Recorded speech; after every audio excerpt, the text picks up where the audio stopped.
Kita mo yung corruption sa kalsada, naglagay lang ng cat's eye. Alam mo yung cat's eye? Yung ilaw sa kalsada. Tapos, alam mo ba yung presyo ng isa niyan? 11,720. Bawat isang piraso. When in fact, ang total cost lang yan, including installation at tax, is just 1,008. So, isipin mo, 9,900 pala ang markup ng bawat isang piraso. Ilang millions ang binili. Sa bawat million, that's 9.9 billion. Ilang million pieces ang binili nila nationwide.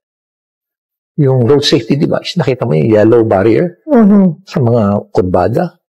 Kundi yun. Isa rin yun. Isipin mo, ang cost nun is 121,330. Hindi nila pwedeng i-contest yung cost na yan because I have all the documents. Nandun yan sa detailed unit price analysis at yun ang contract price. So 121,330 per meter. When the cost of that is just 255, pinakamahal na ngayon, $255 per meter. Sabihin na lang natin na plus logistics, plus tax, 20,000. So, ibig mo sabihin per meter, ang markup nila, 100 meters, 100,000. Ilang kilometers? Per kilometer, 1,000 meters.